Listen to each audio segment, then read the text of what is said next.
Good morning, students. I am Neelam, your math teacher from JPS Academy, Asant. As you know, all students, yesterday or in our previous lecture, we discussed or we started our next chapter, chapter number 10, Understanding Elementary Shapes. And students, 10A exercise we have done, and today we are going to discuss our next topic, which is angles. And we are on book page number 169. And students, first of all, angle. Angle क्या होता है students?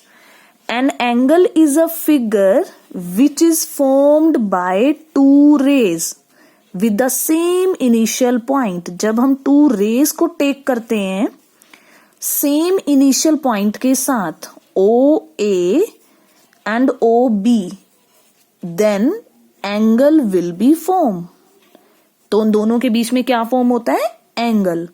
So this initial point, same initial point O को हम बोलते हैं vertex, and these two rays are called the arms of angles और sides.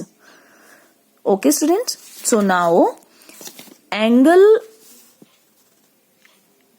angle is a figure formed by the two rays and with the same initial point O, which is called vertex. So this is the figure of angle. और students, जो इनके बीच में angle form होता है, और जैसे ये arrow का साइन है, ये हमें शो करता है रोटेशन को. एक रेज की रोटेशन को शो करता है, इन दोनों रेज की, कि क्लॉकवाइज डायरेक्शन में रोटेट हो रही है ये या एंटी क्लॉकवाइज डायरेक्शन में. सो this is called the rotation. And students, you knows different types of angles. In chapter 9 we also studied acute angle. Acute angle कौन सा होता है students? Which is less than 90 degree. And the figure is here. And आप देख रहे हो students, two rays with the same initial point Q. इन दोनों के बीच में 90 से less angle form हो रहा है, तो इसको हम बोलेंगे acute angle. Next is obtuse, which is greater than 90 but less than 180. So students, this is obtuse angle in the figure. और एक्यूट और ऑब्ट्यूज में मैंने बहुत बेसिक डिफरेंस बताया था. ऑब्ट्यूज की आर्क आपको ज्यादा मिलेगी और एक्यूट की कम, because this is less than 90 and this is greater than 90. Now third is right angle. Right angle कौन सा होता है स्टूडेंट्स? जो between these two straight lines, one horizontal and one vertical line के बीच में जो बिल्कुल स्ट्रेट एंगल बनता है, एग्जैक्टली ये 90 डिग्री का, जिसको हम राइट एंगल बोलते हैं. इसके बाद स्टूडेंट्स हम आएंगे स्ट्रेट एंगल. स्ट्रेट एंगल क्या होता है? जो एग्जैक्टली मेजरमेंट क्या होता है जिसका? 180, जो कि एक स्ट्रेट लाइन पे फॉर्म होता है. 180 डिग्री एंगल फॉर्म होता है. This is straight angle. So acute angle, obtuse angle, right angle and straight angle. Now comes on the definition reflex angle, which is important. whose measure is more than 180 and less than 360. इस type का students, two rays X Y and Y Z with the same initial point Y, और rotation इस तरीके से हो रही है, reflex angle बनता है ये, जो कि 180 से ज्यादा है. स्ट्रेट लाइन्स 180 होता है, स्ट्रेट से ज्यादा, देखो स्ट्रेट लाइन ये जाएगी ना, स्ट्रेट से ज्यादा है ना. और 360 कब होता है? जब एक कंप्लीट बन जाता है. कंप्लीट एंगल को 360 बोलते हैं. सो कंप्लीट से लेस है और इस वाले 180 से ज्यादा है. तो स्टूडेंट, ये एंगल कौन सा होता है? Reflex angle. Now next is zero angle. Zero angle कब फॉर्म होता है स्टूडेंट्स? जब दोनों रेज एक ही लाइन पे कोइंसाइड हो जाती हैं एक दूसरे के साथ with the initial point O. उसकी एक ही लाइन पे जब दोनों रेज कोइंसाइड कर जाती हैं, टकरा जाती हैं एक ही लाइन के ऊपर, तो उनके बीच में कोई एंगल नहीं फॉर्म होता. जब दोनों रेज एक ही डायरेक्शन में चल रही हैं तो कोई एंगल फॉर्म नहीं हो रहा, तो वहां कौन सा एंगल फॉर्म हो रहा है? Zero angle. And the last is complete angle, which is 360 degree. और कंप्लीट एंगल इस तरीके से ऐसे रोटेट हुआ और ऐसे वापस अपनी डायरेक्शन पे आ गया, तो so this is complete angle. So student, these are the types of an angle.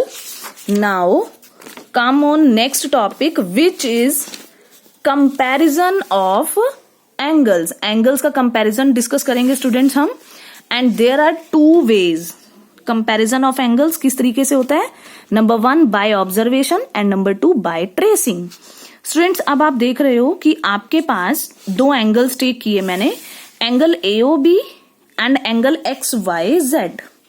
और स्टूडेंट्स आप ये देख रहे हो जब हमने ऑब्जर्वेशन से चेक करना है. बाय ऑब्जर्वेशन मीन्स बिल्कुल आपको ऑब्जर्व करना है अपने आप से, खुद से, कुछ भी आपको एक्स्ट्रा करने की जरूरत नहीं, सिर्फ आपने देखना है दोनों फिगर्स को. AOB ये है एंगल, XYZ दिस एंगल. आप देख रहे हो स्टूडेंट्स जो दो रेज के बीच में A पार्ट में एंगल फॉर्म हो रहा है और जो B पार्ट में आप देख रहे हो इसकी आर्क बड़ी है और इसकी आर्क स्मॉल है. और मैंने डिफरेंस बताया था दोनों के बीच में. ऑब्जर्वेशन से डायरेक्टली पता लग रहा है ये वाला एंगल कौन सा है, बिग है. ये एंगल बिग है as compare to this. Second part comparison by tracing. Tracing से कंपैरिजन करेंगे. ट्रेस करना है स्टूडेंट्स. फर्स्ट ऑफ ऑल मैंने टू एंगल्स को टेक किया, एंगल AOB, एंगल PQR. ये दो एंगल्स हैं आपके पास स्टूडेंट्स. इन दो एंगल्स को जब मैंने टेक किया मैं बाय ट्रेस देखूंगी कि कौन सा एंगल बड़ा है कौन सा एंगल छोटा है. स्टूडेंट्स अब मैंने क्या किया, एंगल PQR, मैंने एंगल PQR टेक किया एक, और एंगल एक AOB टेक किया. स्टूडेंट्स मैंने क्या किया, AOB एंगल फर्स्ट एंगल के ऊपर ट्रेस पेपर रखा. ट्रेस पेपर रखूंगी और मैं उसको ऐसे करके ट्रेस कर लूंगी ट्रेसिंग पेपर के ऊपर. स्टूडेंट्स अब मुझे उस ट्रेसिंग पेपर का कंपैरिजन किस एंगल के साथ करना है, PQR के साथ. अब मैं क्या करूंगी, उस ट्रेसिंग पेपर को जिसपे मैंने दिस एंगल AOB एंगल को ट्रेस किया वो वाला ट्रेसिंग पेपर मैं PQR एंगल पे रखूंगी. अब स्टूडेंट्स आप ये देखोगे कि जब मैंने AOB वाले एंगल को ट्रेस करके PQR पे रखूंगी तो 3 क्वेश्चंस अराइज होंगे.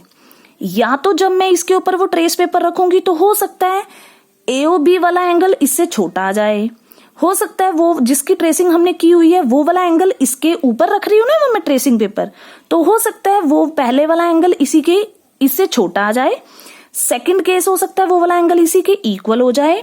या थर्ड केस हो सकता है कि वो वाला एंगल जिसकी ट्रेसिंग हमने सेकंड एंगल के ऊपर रखी वो फर्स्ट वाला एंगल बड़ा हो इससे. तो स्टूडेंट्स 3 केस अराइज होते हैं. फॉर एग्जाम्पल जब मैंने इस एंगल को ट्रेस करके PQR के ऊपर रखा तो मैंने 3 केसेस बनाए स्टूडेंट्स. या तो फर्स्ट वाला लेस होगा सेकंड वाले से, या दोनों इक्वल होंगे, या ये फर्स्ट वाला एंगल बड़ा होगा सेकंड वाले एंगल से. सो स्टूडेंट्स मैंने क्या किया, PQR एंगल के ऊपर मैंने ट्रेसिंग पेपर रखा और मैंने देखा ट्रेसिंग पेपर के ऊपर तो मैंने AOB को ट्रेस किया हुआ है, और मैंने ये देखा कि ट्रेसिंग पेपर के ऊपर मेरे पास AOB इस तरीके से बन रहा है. मीन्स P से P वाला बड़ा आ रहा है और A कहां आ रहा है, अंदर की तरफ. मीन्स AOB वाला एंगल क्या आ गया, छोटा आ गया. अब स्टूडेंट ये हो सकता है कि जब मैंने इसकी ट्रेसिंग को इसके ऊपर रखा, PQR के ऊपर रखा, हो सकता है दोनों की ट्रेसिंग मैच हो जाए तो यही वाला एंगल क्या बन जाएगा, AOB बन जाएगा.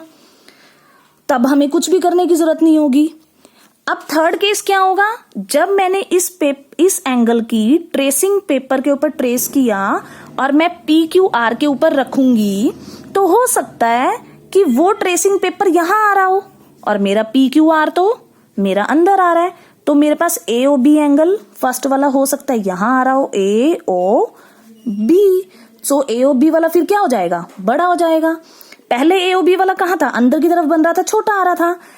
सेकेंड केस में दोनों इक्वल आ रहे थे और थर्ड केस में AOB वाला बड़ा आ गया PQR से. So these are the 3 possibilities and this is the comparison of the angles. Now students come and we will discuss the exercise question number 1. And question number 1 statement is match the angles with their type. आपको angles को match करना है उनके types के साथ. First acute angle, right angle, obtuse angle, straight angle, reflex angle. Acute angle in figures में से किसके साथ मैच हो रहा है स्टूडेंट्स, आपको ये देखना है. फर्स्ट ऑफ ऑल कुछ पिक्चर्स आपको बिल्कुल क्लियर हो रहे हैं कि एंगल्स को देख के राइट एंगल कौन सा होता है स्टूडेंट्स? 90 डिग्री, और 90 डिग्री का एंगल ये फॉर्म हो रहा है, सो सेकंड का आंसर तो यही आ जाएगा बी, यही से मैच हो रहा है। ए एक्यूट, एक्यूट मीन्स 90 से लेस। आप इन फिगर्स में से देखो 90 से लेस कौन बन रहा है? ये हमारा स्ट्रेट लाइन पे बन रहा है ना, स्ट्रेट लाइन पे, ये तो हो गया स्ट्रेट एंगल, तो ये ई पार्ट मैच हो रहा है स्ट्रेट के साथ, ये भी हो गया। डी पार्ट देखो, सी पार्ट देखो, और ए पार्ट को देखो। ए पार्ट अगर हम देखें स्टूडेंट्स, तो ये देखो आप, इतना 90 और फिर ये स्ट्रेट 180, 180 और 90 कितना हो गया? 180 और 90 270, और 270 क्या होता है? Reflex angle. तो ये हो गया मेरे पास, ये रिफ्लेक्स वाला ए के साथ मैच हो रहा है। अब मेरा बचा है एक्यूट और ऑब्ट्यूज। एक्यूट ये है डी पार्ट, और ऑब्ट्यूज इसकी जो आर्क है वो ज्यादा बड़ी है as compare to this. So acute कौन है? डी वाला पार्ट, तो एक्यूट है डी, और ऑब्ट्यूज कौन सा है? सी वाला part. So this is the question number 1. You will do this question in your book only, question number 1 and 2 both, and question number 4 and 5 also you will do in book or notebook, it's your wish. Thanks and have a nice day.